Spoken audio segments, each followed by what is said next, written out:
सदर all India सूफी उलमा council हकीम मौलाना सूफी सैयद शाह मोहम्मद खैरुद्दीन कादरी ने सदर नशीन तेलंगाना स्टेट वक्फ बोर्ड पर शदीद तनकीद की। उन्होंने कहा कि वक्फ बोर्ड की 4 साला कारकर्दगी पर जारी की गई रिपोर्ट झूठ पर मबनी है। उन्होंने इल्ज़ाम लगाया कि बोर्ड औकाफी जायदादों के तहफ़्फ़ुज़ में नाकाम हो गया।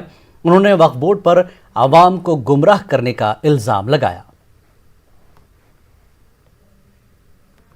निज़ामिया ऑर्गेनाइजेशन हैदराबाद दक्कन के ज़ेर एहतमाम अज़हर हिंद जामे निज़ामिया के बेशुमार फ़ारिग़ीन की जानिब से शहर हैदराबाद और बैरून रियासत दिगर अज़ला में क़ब्ल नमाज जुमा तो उलमा निज़ामिया ऑर्गेनाइजेशन हैदराबाद के ज़ेर एहतमाम जामे निज़ामिया के फ़ारिग़ीन ने मुल्क की मसाजिद में जश्न विलादत हज़रत अली रज़ियल्लाहु तआला अन्हु के उन्वान पर ख़िताब किया। तंजीम के सेक्रेटरी मौलाना हाफिज़ सैयद शाह तौफ़ीक़ुल्लाह हुसैनी बुखारी ने जामा मस्जिद नूरानी हसन नगर हैदराबाद में ख़िताब किया। निज़ामिया ऑर्गेनाइजेशन हैदराबाद दक्कन के ज़ेर एहतमाम अज़हर हिंद जामे निज़ामिया के बेशुमार फ़ारिग़ीन की जानिब से शहर हैदराबाद और बैरून रियासत दिगर अज़ला में क़ब्ल नमाज जुमा हज़रत मौला कायनात अली मुर्तज़ा रज़ियल्लाहु ताला अन्हु के अज़मत और फ़ज़ाइल पर ख़िताब किया गया। जुमला हाज़रीन को पैगाम दिया गया कि हज़रत सैयदना अली मुर्तज़ा रज़ियल्लाहु ताला अन्हु हर मोमिन के मौला है। हम अपनी जानिब से अपील करते हैं तमाम आलम इस्लाम से, तमाम देखने वालों से कि वो हज़रत अली मुर्तज़ा रज़ियल्लाहु ताला अन्हु से सच्ची और कामिल मोहब्बत करें और आपकी तालीमात पर अमल पैरा होने की कोशिश करें। ताजिरों की कौमी तंजीम confederation of all India traders की जानिब से एक रोज़ा भारत बंद का असर तेलंगाना में भी देखा गया। ताजिरों ने जीएसटी में की जाने वाली तब्दीलियों, ई कॉमर्स कंपनियों की जानिब से की जाने वाली मुबैना खिलाफ वर्जियों की मुखालफत की। CAIT ने इल्ज़ाम लगाया कि जीएसटी के नए तरमीम शुदा कवानीन बहुत ही ज़ालिमाना और संगीन है। इनमें तब्दीलियाँ की जाएँ और ताजिरों और कारोबारियों के हुकूक व मफादात का ख्याल रखा जाए। CAIT ने हुकूमत से यह भी मुतालबा किया कि गैर मुल्की ई कॉमर्स कंपनियों की जानिब से तिजारती कवानीन और शराइत की खिलाफ वर्जी की जा रही है, लिहाजा इनके खिलाफ एक्शन लिया जाए। अपनी इच्छा से भी कोई को क्वार्टरली कर दे रही है, कोई को 1 मंथ का कर दे रही है। तो हम गवर्नमेंट से निवेदन करते हैं कि सभी के लिए कानून एक तरह का हो। ये तो पूरे व्यापारी 5 करोड़ के अंदर जो है उनको पूरों को क्वार्टरली रखे, उनको 1 महीने का कोई को ऑप्शन नहीं दे, 3 महीने का न दे, कोई भी तरह का एक नमूने का कानून रखे। जैसा हमारे भाई ने बोला कि रिवाइज रिटर्न की भी बहुत तकलीफ है। और अभी पिछले जब जीएसटी लागू हुआ, जब पोर्टल काम करता नहीं था तो हमें रिटर्न डालने में लेट हुई, कोई का मिसमैच हुआ, वो भी अभी नोटिस आकर हमारे को वो टैक्स भरने के लिए कह रहे हैं। तो और अगर हम उसकी रिप्लाई नहीं देते हैं तो हमारा अकाउंट सीज कर अकाउंट से डायरेक्ट हमारे को बिगर इंफॉर्मेशन देकर वसूल कर रहे हैं।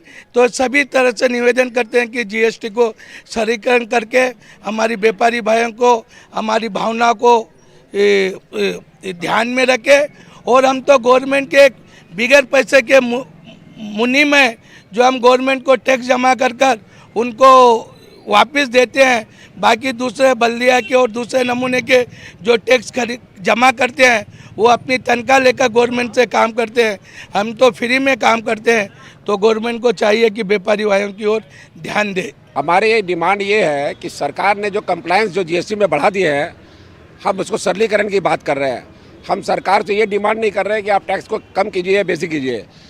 कंप्लायंस कम करने के लिए कर रहे हैं कि जब सर ये लागू हुआ था तो ये बताया गया था कि भाई 1 नेशन 1 टैक्स रहेगा, लेकिन ऐसा नहीं हुआ। हमको बताया गया कि आप टैक्स भर दीजिएगा और आपका सब काम सरकार कर देगी। अब ऐसा नहीं है। अब सरकार ये तिथि को ये भरिए, ये तिथि को ये भरिए, ये तिथि को ये भरिए। मतलब कंप्लायंस इतना बढ़ाते जा रही है कि हमें खुद भी और सरकार के अधिकारियों खुद को पता नहीं है कि ये कंप्लायंस में हम क्या जवाब दें। उनको खुद को वो बोलते पोर्टल से बात कीजिए, CBS से बात कीजिए। सरकार के अधिकारियों को भी पता नहीं है। अब तक सरकार ने 950 कंप्लायंस ला चुकी है और हम एक कंप्लायंस की बात करेंगे, अब को रिवाइज रिटर्न का मौका दिया जाए तो सरकार नहीं दे रही है। मुल्क भर में ईंधन की कीमतों में इजाफे के खिलाफ all India transporters welfare association ने बंद की कॉल दी थी। तेलंगाना में भी लारी मालिकीन ने बंद में हिस्सा लिया। एहतजाजियों ने हुकूमत से पेट्रोल डीजल की कीमतों में कमी करने की मांग की। पेट्रोल और डीजल को GST में शामिल करने की मांग की गई।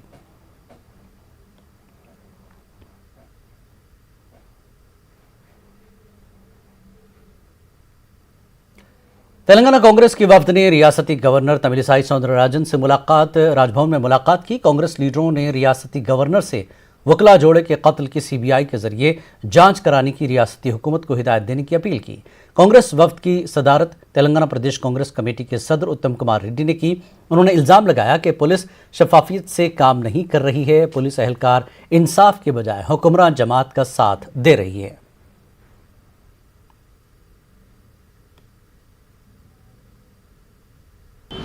The horrific incident in which two High Court advocates were hacked to death by TRS party activists in Mantani in broad daylight on a highway in full public view has shaken the state. We believe the local police are colluded in this murder. We believe investigation by local police will not yield anything.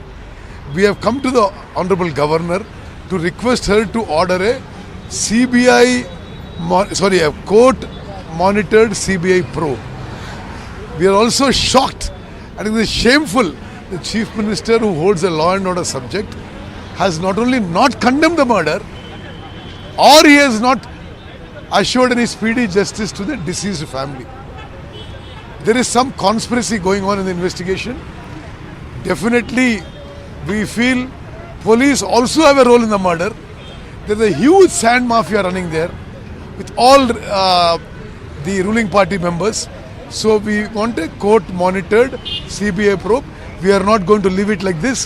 I am going to personally meet the Chief Justice of India and the President of India to pursue our demands. Vaman రావు న్యాయవాద దంపతులు ఏదైతుందో దాన్ని అడ్డుకునే విధంగా న్యాయ పోరాటం చేయడంతో ఇలా వామన్ రావు గారిని తుదముట్టించినట్టు ఇలా ప్రత్యక్ష సాక్ష్యాధారాలు బిట్టు శ్రీని ఏదైతుందో ఇందులో జోక్యం కనబడుతుందని చెప్పంటున్నా. దర్యాప్తుకు సంబంధించి స్థానికంగా అక్కడ కమిషనరేట్ పరిధిలో దర్యాప్తు చేస్తే ఇప్పటికే కేసును నీరుగార్చే ప్రయత్నంలో వారు ఉన్నట్టు కనబడతా ఉంది. అసలైన దోషులు ఖచ్చితంగా ఈరోజు కోర్టుల ముందు ఉంచాలి, వారిని కఠినంగా శిక్షించాలి. ఆ శిక్షించే ప్రక్రియ భాగంలో ఈరోజు దర్యాప్తు సరైన విధానంలో కొనసాగించే కార్యక్రమం చేయాలంటే మాకు పోలీసు యంత్రాంగం పైన ఇక్కడ నమ్మకం లేదు కనుకనే तेलंगाना कांग्रेस के सदर एन उत्तम कुमार रेड्डी ने कहा कि रियासत के महकमे पुलिस की शफाफियत को खतरा लाक है। उन्होंने इल्जाम लगाया कि हुक्मरान पार्टी के अरकान असम्बली की सिफारिशात पर सब इंस्पेक्टर्स और सर्कल इंस्पेक्टर्स की तकरीरी अमल में लाई जा रही है। उन्होंने कहा कि ऐसा लगता है कि पुलिस पर TRS लीडर कंट्रोल कर रहे हैं। कांग्रेस वफद ने इस सिलसिले में तेलंगाना पुलिस सरबराह महेंद्र रेड्डी से नुमाइंदगी की। इस वफद में जीवन रेड्डी, D श्रीधर बाबू और दीगर मौजूद थे।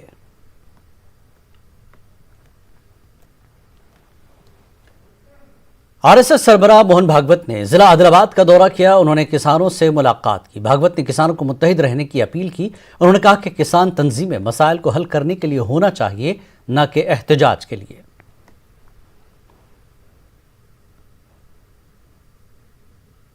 किसान के पास शक्ति है, उसकी पहली शक्ति है वो अपनी खेती खुद के बलबूते सस्ते में कर सकता है, खुद का मालिक बन के रह सकता है, जो आप कर रहे हैं। दूसरा उसका बल है प्रत्येक किसान का अपना गांव है। इस गांव में एका रहना चाहिए, सब लोग मिलकर अपने गांव को अच्छा रखे। अब गांव एक हो जाने से, गांव का विकास होने से किसानों की शक्ति बढ़ती है। और तीसरी बात है, किसानों के संगठन चाहिए, आंदोलन के लिए नहीं। किसानों के संगठन किसानी की चिंता करने के लिए, आंदोलन के लिए संगठन है, वो कर रहे, करने दो, मेरा ऑब्जेक्शन उस पर नहीं। हम संकल्प ले, इस खेती को हम जितना बढ़ा सकते हैं उतना बढ़ाएंगे, इसका व्यापक प्रचार प्रसार करेंगे, तो वो सुवर्ण दिन अपने जीवन में हम अपनी आंखों से देखेंगे। वैसा आपको बीजेपी लीडरों की जानिब से तेलंगाना कानून साज असेंबली के स्पीकर पर किए गए नाज़िबा रिमार्क्स की TRS कारकुनों ने मजम्मत की और बीजेपी लीडरों के अलामती पुतलों को नजर आतिश किया और स्पीकर की तौहीन करने पर सख्त एहतजाज करने का इंतबा दिया।